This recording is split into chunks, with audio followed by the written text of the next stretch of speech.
You begin with a certainty you rarely question. Everything that happens must have a cause. You see life as a chain of events, one thing leading to another, each outcome explained by something before it. This belief gives the world structure. It allows you to say, I chose, therefore this happened. But Ibn Arabi challenged this order. He asked whether the chain you depend on exists anywhere outside the mind that perceives it. If every cause requires a prior cause, where does the sequence begin?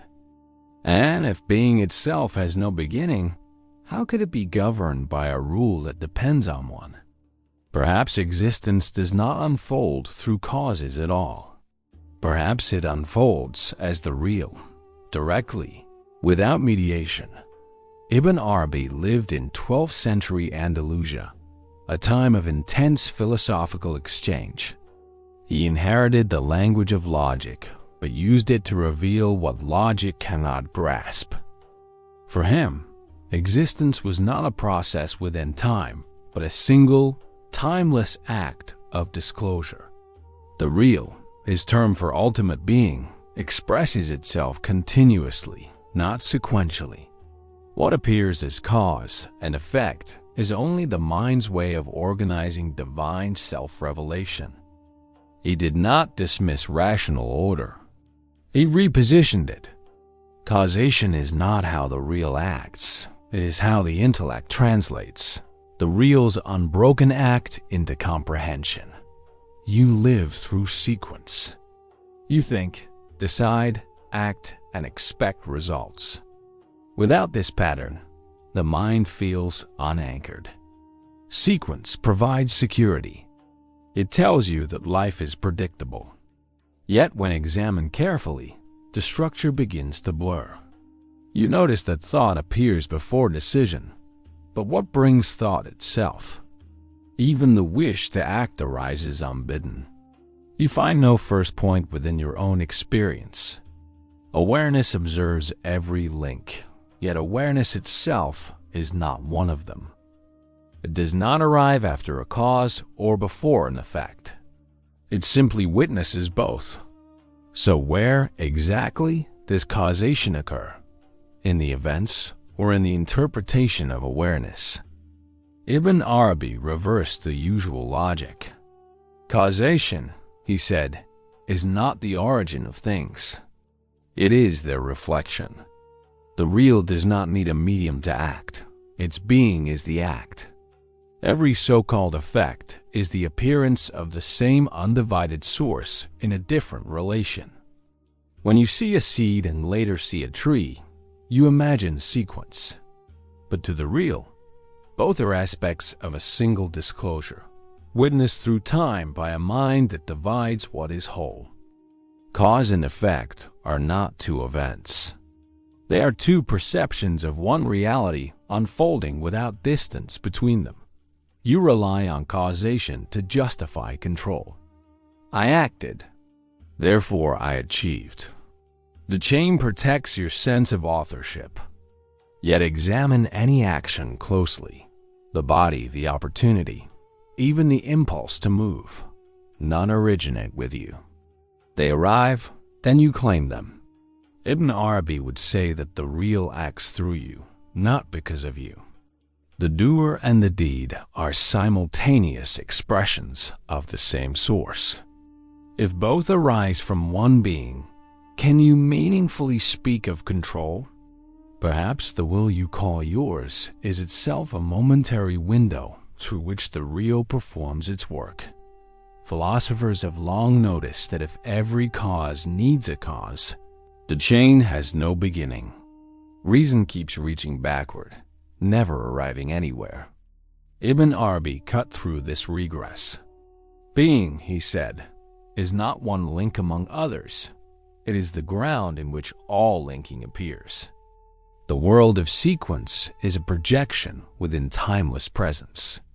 Causation describes how perception orders phenomena, not how existence generates them. Once this is seen, the search for a first cause loses meaning. There is only the immediate self-disclosure of the real, endlessly manifesting without origin or intermediary. Ibn Arabi described creation as perpetual origination. The cosmos, he said, is renewed at every instant. Nothing persists from one moment to the next. Each appearance is a fresh act of being. Continuity is an assumption of the mind that remembers and predicts.